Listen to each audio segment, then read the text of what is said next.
We are now recording. If I can get, okay, domain of a function. Any questions? Anything we've done so far? None? All right. Don't know of any changes to office hours.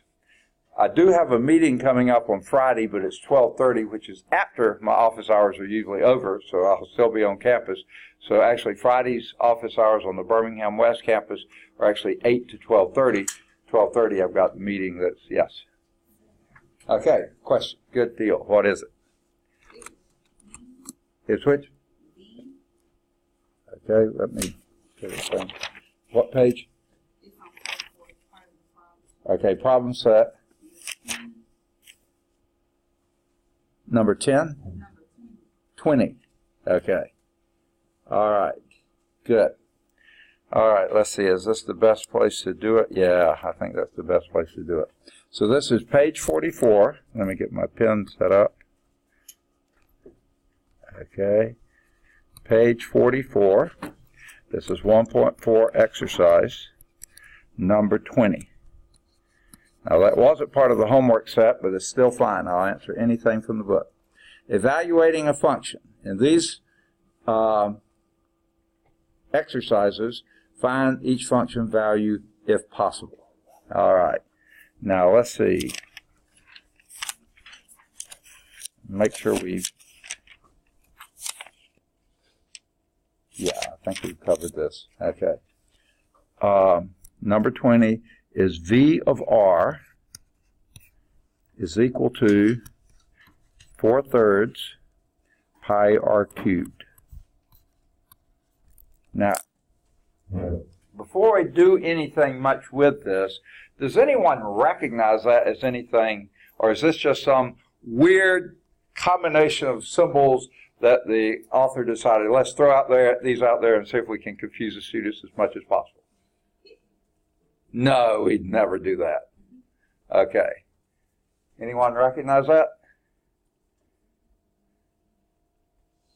Nobody?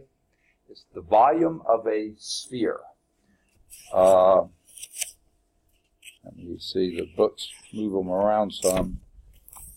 Yes. Inside cover, inside text, just inside the back flap of your book, you see a bunch of these formulas from geometry. This is near the right, on the right-hand side. Can I get your name, please? Carla. Carla, got it. Right-hand column next to the bottom, sphere, there's the volume of a sphere. Okay, let me get Carla here before I forget her name, or to mark her.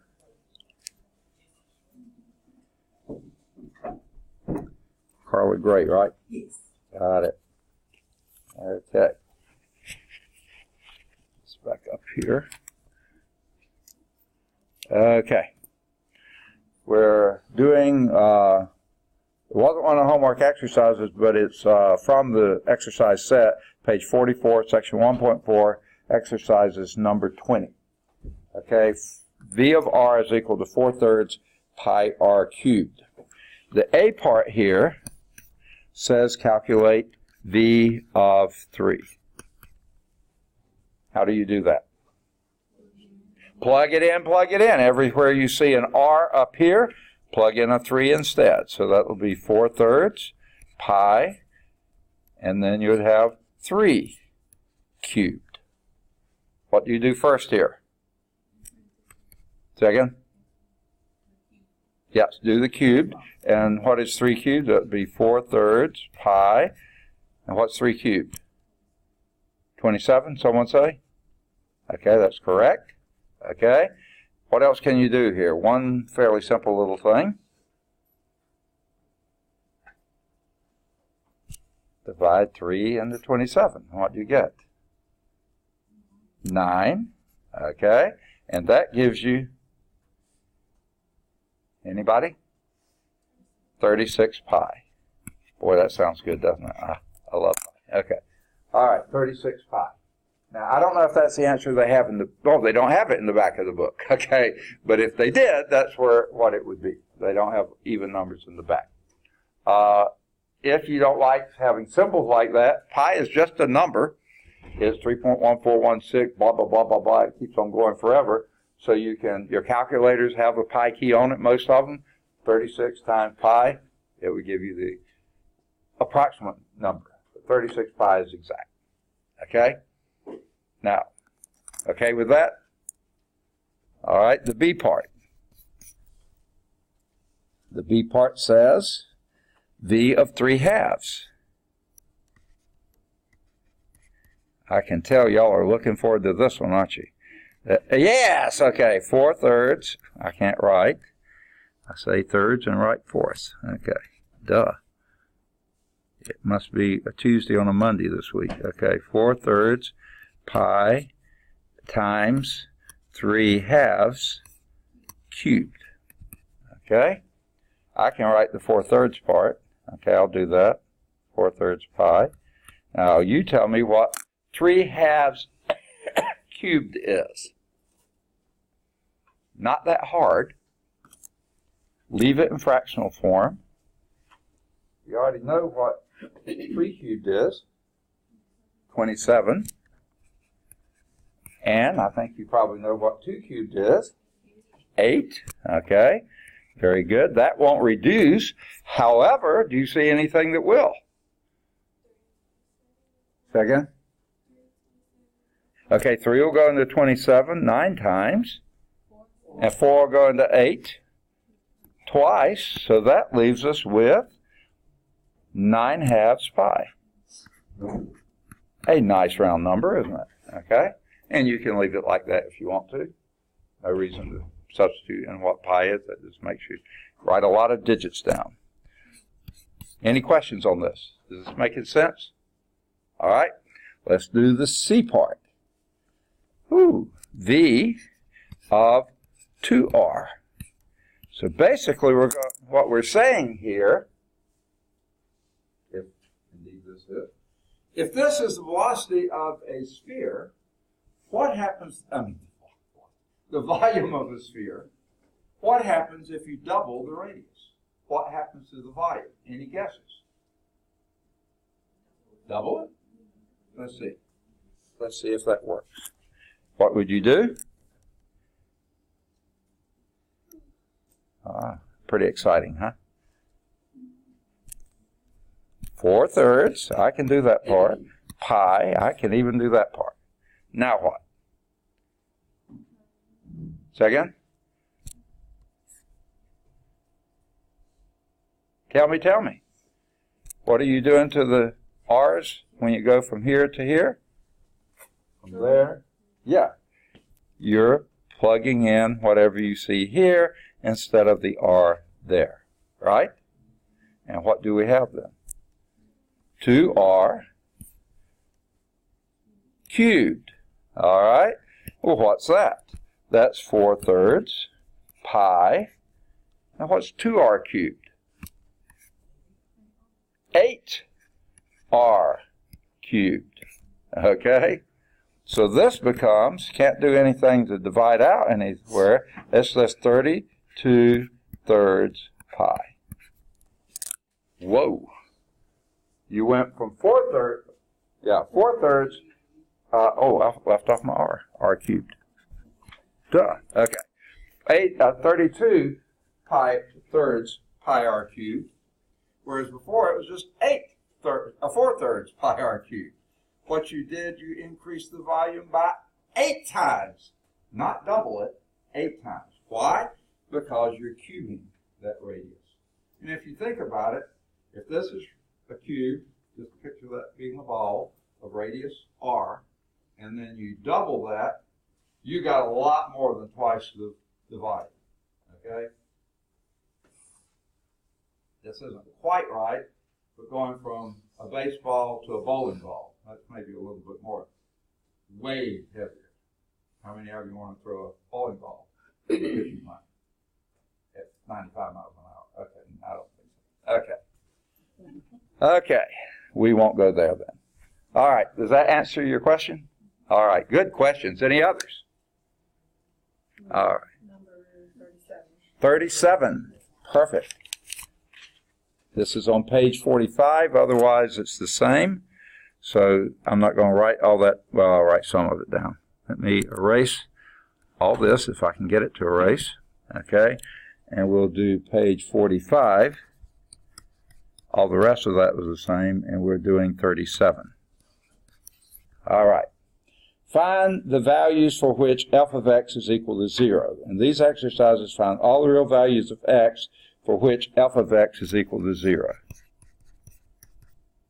We want to find the x's. Okay. 37 is f of x is equal to 3x minus 4 over 5. Okay? What we want to do is find all the values for x's for that function f of x for which that function is equal to 0. So what would we do? Say again? Yeah, put that equal to 0, because f of x equals 0. There's f of x. Set it equal to 0. Now we need to solve for x. So how do we go about doing that? Okay, multiply both sides by 5. An excellent choice. Okay? 5 here and 5 there. What happens on the left? The 5s divide out. What happens on the right? You still got nothing, okay? So what we have now is 3x minus 4 is equal to 0. Ooh, can we solve that? That's not bad. What do we do? Add 4 to both sides, and that gives us, 3x is equal to 4. Say again? Divide by 3, is that what I was hearing? Please say yes. Okay, good. Okay, and what does that give you? X equal 4/3. All right. And we like to check our problems, don't we? Yes, especially this one. Okay, so what we're going to do is do f of 4/3, and that would be 3 times 4/3. We love our fractions, don't we? Minus 4 divided by 5. And this isn't too bad, because how do you do that problem? The 3's divide out. 3 over 3 is 1, and that gives us 4 minus 4 over 5. And what's that? Hey, 4 minus 4 over 5. What's 4 minus 4? 0 over 5, which of course is nothing. Okay, 0. Got it? So that did check. That is the correct answer. One and only. Even though it's a fraction, we love our fractions, don't we? All right. Now, by the way, all the odd number exercises, this wasn't true of the even that we did first, they are at calcchat.com. You can get tutorial help and worked out solutions for those odd number exercises. But also, those that are in red, like 37 was, you could go to calcview.com and see even a fuller discussion of it. Or if you have a smartphone, you could just take a picture of that QR code that's right there above 35, and that will take you right to the calcview.com website. Okay? And you can see that worked out. All right. Good questions. Does that answer yours? Okay. Any others? 41. Okay. So let's clear this, and we'll be on the same page here. Same everything. We'll just do number 41. All right. F of x, same thing as before. F of x equals x cubed minus x. Okay, and same instructions here. It says find the values for which f of x equals 0. So what's our first step? Set it equal to 0, because that's your f of x. Set it equal to 0. Then what do we do? Say again? Okay, you could do that. And what? 1 is certainly an answer. Okay, you're absolutely right. And but it's sort of a dangerous thing to just do that. What is better to do, anytime you have an exponent greater than 2 or greater, factor. I was going to ask what my F word was, but you remembered. So how do you factor this? Say again? Factor out of what? An x, and what does that leave you with? x squared minus 1, okay, equals 0. Now what do we do? Continue factoring, exactly. The x is a factor, leave that there. How does x squared minus 1 factor? X minus 1 times x plus 1. And that's equal to 0. And now what do we do? Say again? You may have said right, I just can't hear it well. My wife says I can't hear it all. Say again? Okay, so each one equals 0. Okay, I heard what you said there. X equals 0, or x minus 1 equals 0, or x plus 1 equals 0. 3 to solve. I can do this one. There it is. So if you did it the other way and just had the x equal 1, that's certainly right, but you missed the x equals 0, didn't you? Okay? How about the next one? What does it produce? Say again? Yes. If you add 1 to both sides, you get x equal 1. There's our x equal 1. You're right. That is a solution. But the third one says x equal negative 1. Subtract 1 from both sides. And that gives you x equal minus 1. There are 3 solutions to this, not just one. And if you just did it the other way and didn't sort of think it through a little bit, you get 1 out of the 3 right. You miss the other 2. This way you get them all. Well, let's check and see if all the 3 of those are solutions. When you put a 0 in, 0 cubed is minus 0 is 0. That one works. When you put a 1 in, 1 cubed is 1. Minus 1 is 0. And when you put a minus 1 in and cube it, what do you get? Say again? Minus 1 cubed. Negative 1. Minus a minus 1 is 0. Plus 1, and that's 0. You're right. Okay? Okay. All 3 of those are correct solutions. Okay? She was convinced we were right. All right, good deal. Does that answer that question? Okay, and again, odd numbers, you could go to calcchat.com and see them worked out, but if you can't figure it from there, yeah, ask in class. Any others? Anybody? All right.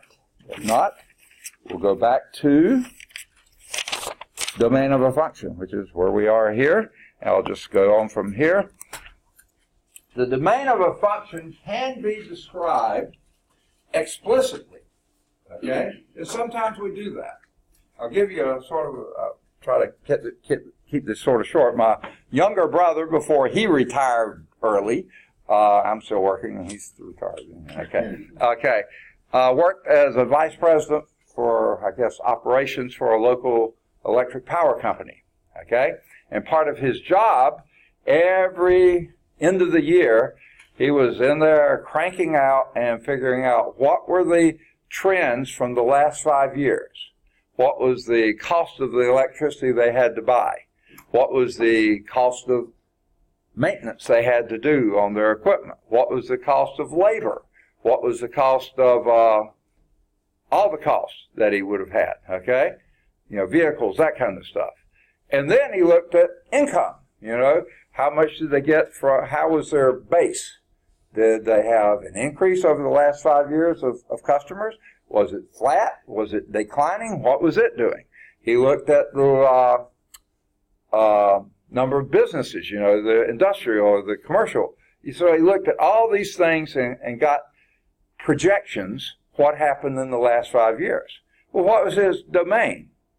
It wasn't infinity to infinity because he didn't know what was happening here. He went backwards, but only backwards 5 years. Anything beyond that probably isn't going to give him good information.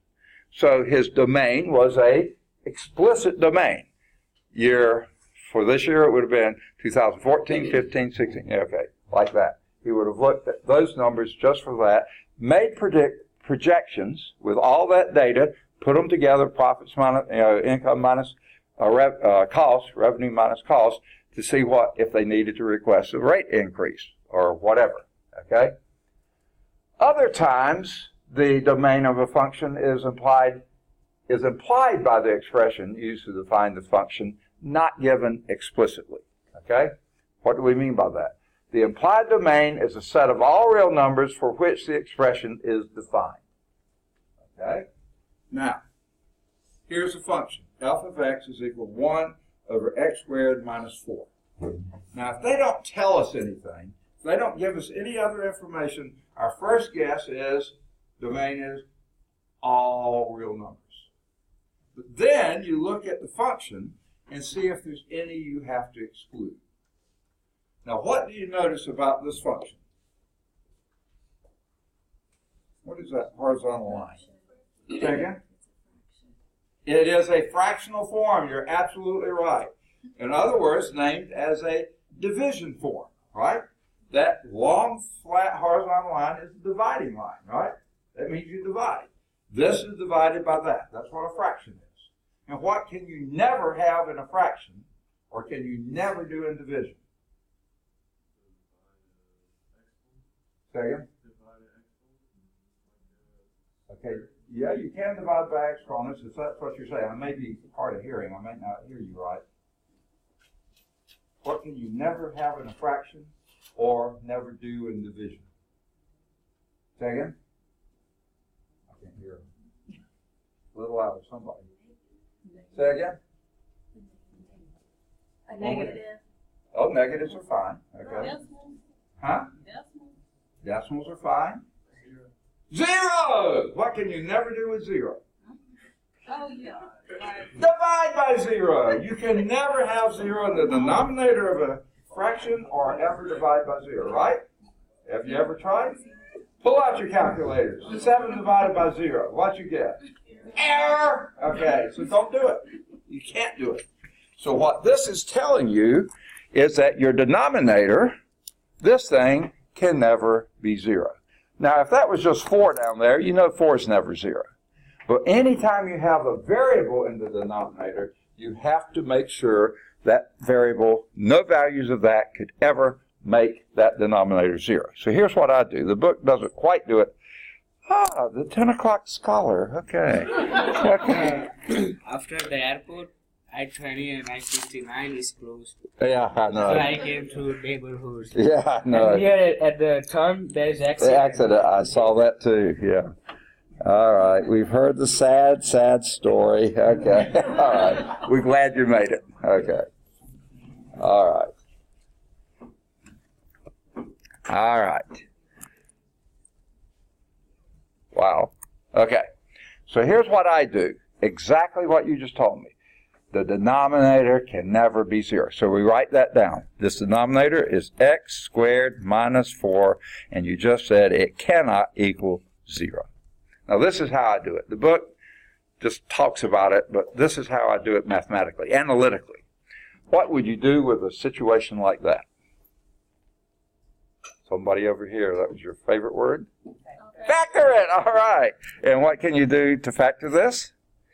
X minus 2 times x plus 2, and that can never equal 0. Okay, right? Now, if the product of these two numbers can never equal 0, what does that tell you about those two numbers? Neither one of them can ever be 0. So that tells you that, where can I write this? I'll write it up here.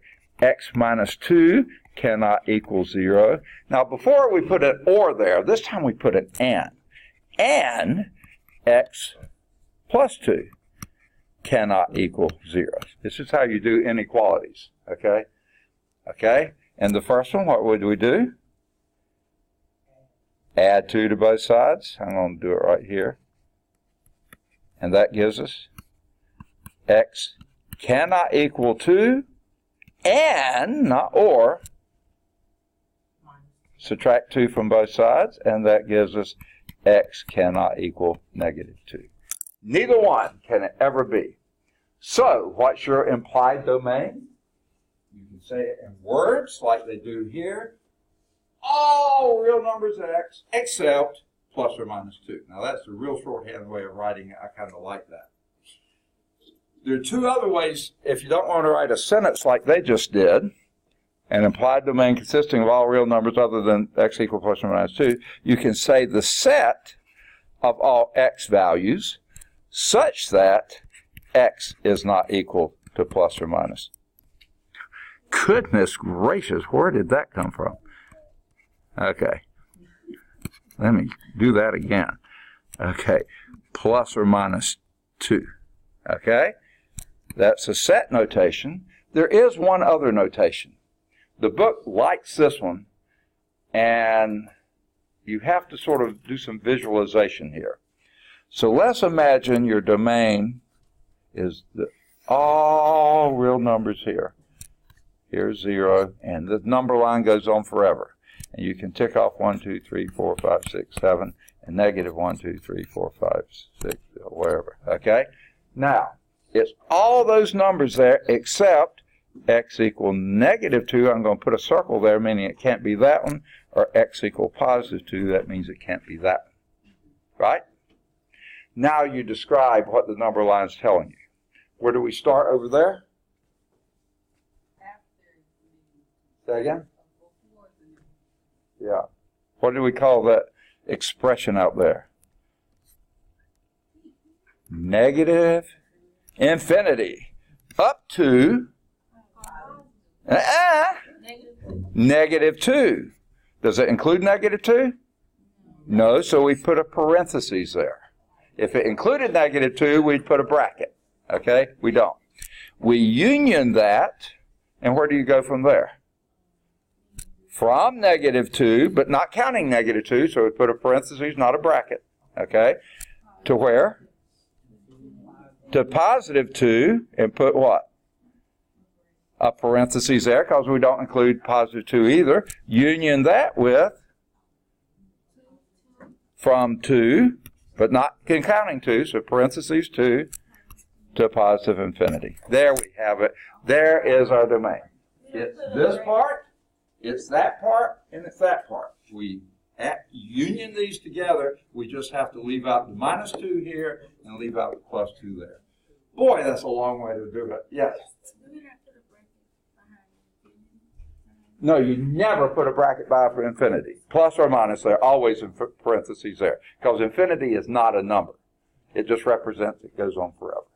So since it's not a number, you can't bracket it. Good question. Excellent question. Okay, she read my mind. You should get better literature than that. Okay, because that's what I was going to suggest next. Very good. Any questions on that? Does that make sense?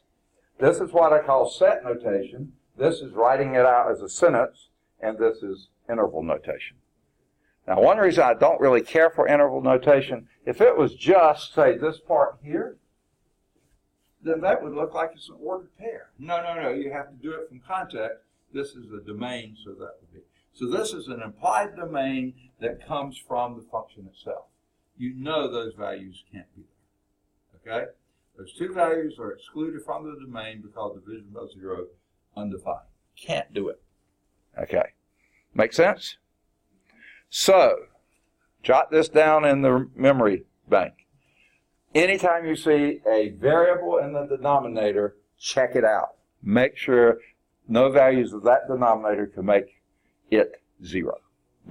No values of that variable can make the denominator 0. Okay? There is something else we have to keep in mind, though. Can anyone think? Any things we can't do in mathematics? We can't divide by 0. Understood. Anything else we can't do? Oh, there's lots you can't do. No, I didn't say that, did I? Okay. No. Another common type of implied domain is used to avoid even roots of negative numbers. You cannot take the square root of negative 4, can you? Right. Why not? Because Negative times negative is positive, positive times positive is positive. You can never square a number and get a negative value. So therefore, you can't take the square root of a negative value because there is no number that could do that. So anytime you see a variable inside a square root sign. Now, it's not just square roots. It's any even root. Now, if you don't see a number here in index, what do you assume it to be? 2. Everywhere else in in math, if you don't see a number, we assume it's 1. You don't see a coefficient here, you assume that's 1. You don't see an exponent here, you assume it's 1. But if you have a radical and you don't see an index, you assume it's 2, square root. We don't write the first root. That's the number itself, okay? But if this was a 4 in here, a 7 would be fine. An 8, a 24, any even root, you cannot have that whatever's inside there to be negative. So how can we say that mathematically, which is really, remember, good mathematicians are what? Lazy. So we find the easiest, shortest way to write that. We don't know how to write out everything inside the square root cannot be negative. That takes way too much writing, okay?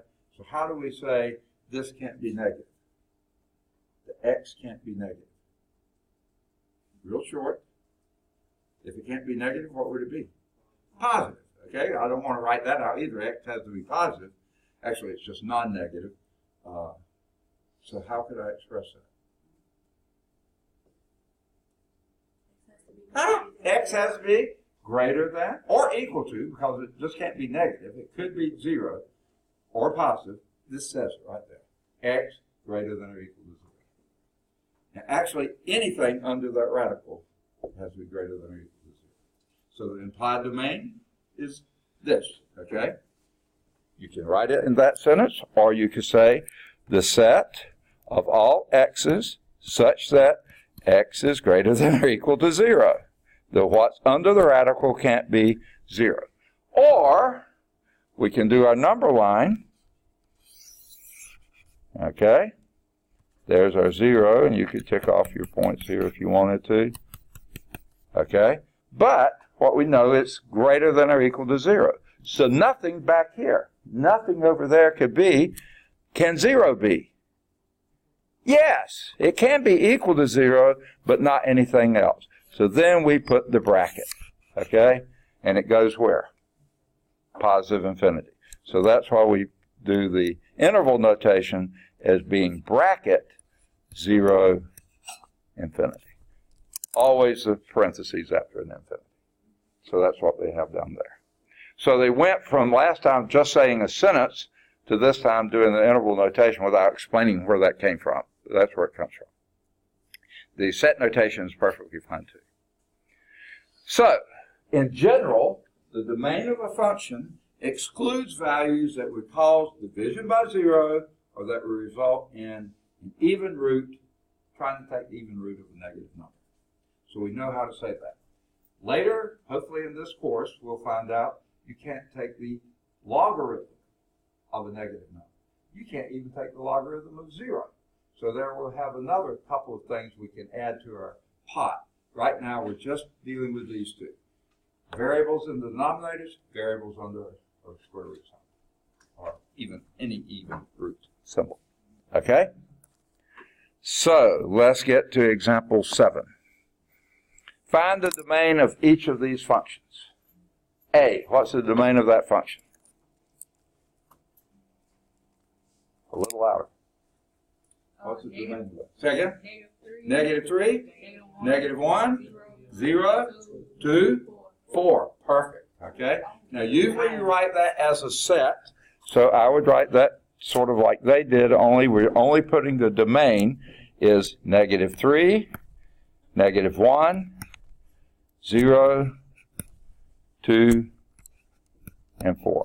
Those are the only values that x can take on, that your independent variable. The first value in the ordered pairs can take on.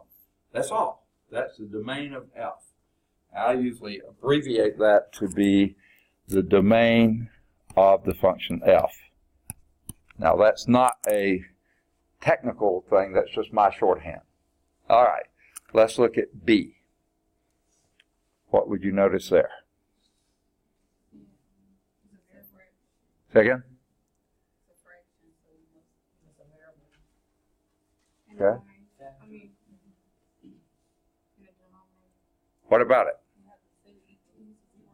Okay, what cannot equal 0? X was the denominator. You're absolutely right. I just don't hear well. x plus 5 cannot equal 0 because that's in the denominator. So how do we solve this for x? Subtract 5 from both sides, and there we have it. X cannot equal negative 5. Now, frankly, that's good enough for me. If you wanted to write it in set notation, how would that be? Set of all x's such that x is not equal to negative 5. Just seems a little redundant to do that, but that's how they do it in set notation. Or, if you want to write it in interval notation, what would that be? From negative infinity all the way up to negative 5, parentheses, union that with, okay, parentheses, negative 5, up to positive infinity. Perfect. Y'all are good at this. Okay. And here is a one, and you had to spoil all our fun to talk about the volume of the sphere. Yes. Here it is. Volume of the sphere is 4/3 pi r cubed. Okay? You're just psychotic. I mean psychic. You just were looking at, I'm sorry. Okay. All right. So, what is the input variable here? Your domain. Variable. Second? R. Just stop right there. R. The radius is the input. What's the output? The volume, okay? So what is the domain dealing with? The input. Okay. So what would be the allowed values for your input? This is the volume of the sphere where R is the radius of that sphere. Let's do set notation first. Set of all R's such that R is what? Second? Is we start with assuming all real numbers. Well, can R take on all real numbers? Okay, I want you to throw me a ball that has a negative radius. Okay, you're a good pitcher, right? Throw me a ball with a negative radius. You can't do it. How can something have a negative radius? Okay, I'll throw you a ball with a 0 radius. I just did, right? There's no ball there because there's no radius there. So guess what? Your radius has to be positive. Okay? It could be tiny, really, really tiny, but it has to be, how do you say positive? Greater than 0. Set of all R such that R is greater than 0. Or in set notation, that would be, in interval notation, that would be open parentheses, 0, and basically, you can't really have an infinite ball, but we don't know what the limit is, so we'll put infinity there. I don't know. Big as you want. Okay. Dream on. Okay. So there is that answer.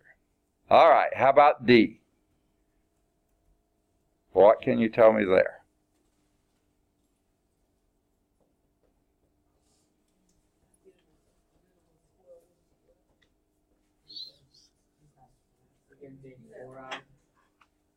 Okay. Yeah, okay, say again. What? Okay, let's start with what's inside the radical. Okay, 4 minus 3x. And what's true of that? You said equal to 0. That's fine, but it's more than that. Anything greater or equal to 0. It has to be greater than or equal to 0. Very good. But we're not interested really in what 4 minus 3x is. We want to know what x is. That's going to be our domain. So how do we solve that inequality? Second? Subtract 4 from both sides. I like that idea. Okay. And this will go to 0, and that gives us negative 3x is greater than or equal to negative 4. Got it. Now what? Divide both sides by negative 3. And what does that do for us? Okay, it wipes out on this side and leaves us an x, and on the other side it leaves us a 4/3, right? Oh, I forgot my sign there. What do I put there? Say again? Is what? I heard greater than. Okay. All right. Now, here's the rule. What's that? You have to flip it. You're absolutely right. Don't flip me, but flip. Okay, no.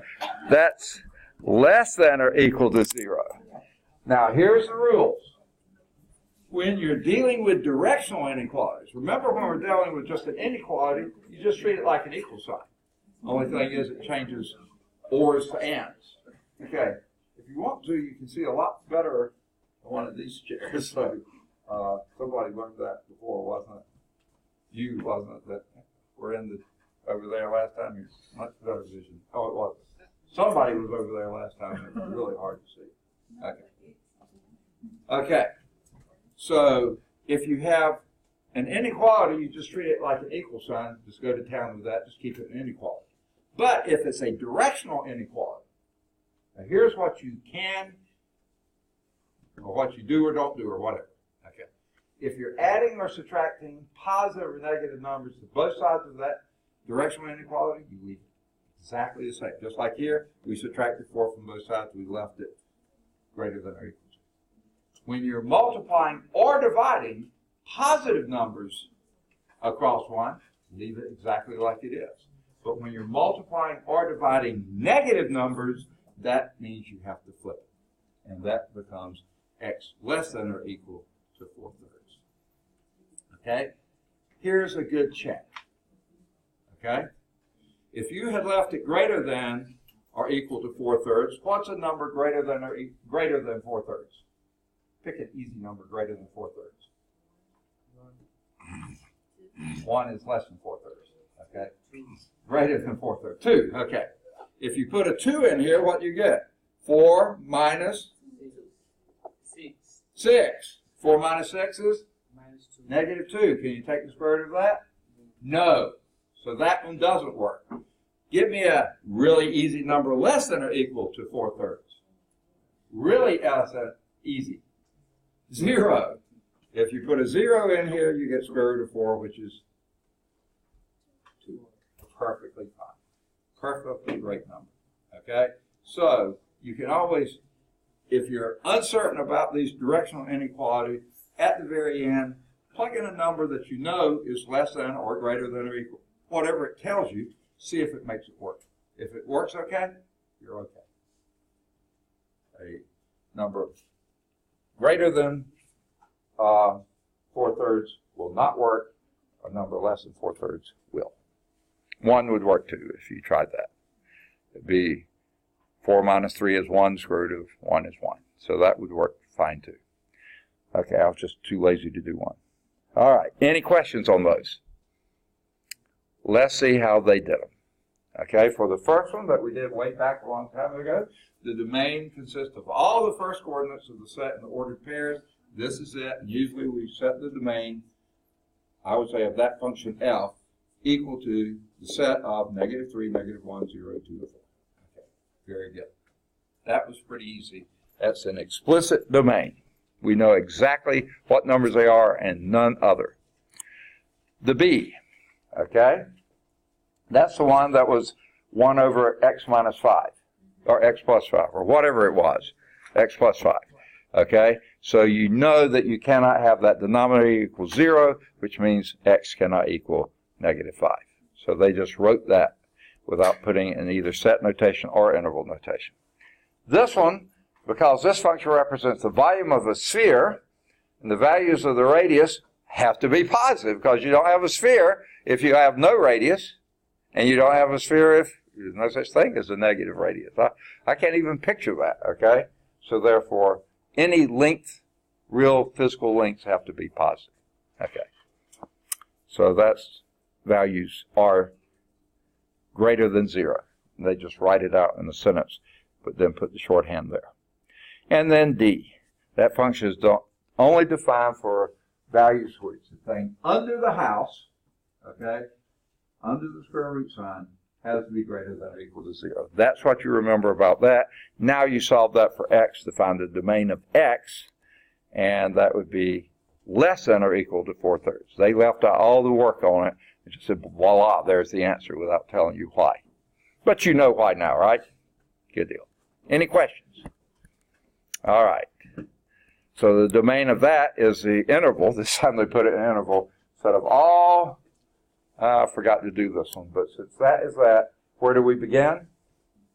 Negative infinity with a parentheses in front of it, all the way up to, but including 4/3, so we close that off with a bracket. Right? Good deal. Any questions? Okay. Now, this one, 7c, note that the domain of the function may be implied by the physical context. Okay? Like my brother, when he was doing the estimating cost for the next year, or estimating revenue for the next year, he was only using 5 previous years. So if he had come up with revenue of a negative number, that would have been pretty serious. Cost negative number, dream on, buddy. There's always going to be positive cost. So you would know that some things there would be wrong. So from this equation, you know R's got to be greater than 0. Can't be less, can't be equal to. So cannot have a negative or 0 radius. Just from reality. Okay. So let's move to applications. Oh, and by the way, every example in the text followed by a checkpoint. Go home or just stay here at school, wherever you are, as soon as you can out of the class, do these checkpoints. And if you can't get the answer, don't remember how we did it, the audio-video solutions are available in English and Spanish at larsonprecalculus.com. So let's do the first application here. You work in the marketing department of a soft drink company, and you're experimenting with a new can for iced tea that is slightly narrower but taller than the standard can. Now, I think I know why you're doing this. When people see a taller can, they'll think, oh, it's got more in it. And if you just make it a little more narrow, you actually can have less in it. Because actually, according to the radius, that radius is squared, and this is just multiplied by the first power. So you increase this, you increase it by more, just like we saw when you doubled the radius of the sphere earlier in your example. You know, you greatly increase the volume. Okay? So, you're experimenting with this taller can, slightly narrower and taller than the standard can. For your experimental can, the ratio of the height to the radius. Now, there is a condition right there. The ratio of the height to the radius is 4. Now, what do we mean by ratio? When you see that, what does that mean, ratio? What operation are you dealing with? Second, ratio. Anybody? One thing divided by the other, you got it. So the ratio of height divided by radius is, how do you translate that? Equal 4. Hey, you got a condition right there, and there they wrote it in really small print. Okay. That's what this sentence here says. The ratio of the height to the radius is 4. H divided by R equal 4. Now it says, write the volume of the can as a function of the radius R. Ew. What is the volume? And these cans, they have a special name. You know what that's called in geometry? A what? Cylinder. Okay, and a special kind. It's not one that goes like this. So right, and what's the base? Circular cylinder. You could have any shape of a base. You could have an ellipse. You could have a figure 8. Who would want that? I don't know. But anyway, this is a right circular cylinder. Ooh, does anyone know the volume of a right circular cylinder? Okay. Basically, any regular structure like this, the volume is the area of the base, that's why I put a capital B here, times the height. What did we say the base was? A circle. What's the area of a circle? Pi r squared. Pi r squared. I always thought they were round. No, okay, never mind. Times h. So there's the volume of a right circular cylinder. Now, if you didn't happen to know that or want to do the little bit of work to figure it out, you can look in the back of the book, that inside flexible part here of the cover, and you see the volume of a right circular cylinder is pi r squared h. There it is. But this is a volume, and later they're going to not express this well, as both r and h. It's got two variables in it. We really only want one. And it says, write the volume of this can as a function of the radius r alone, not as a function of the radius and the height. So how in the world can we get rid of the height in there?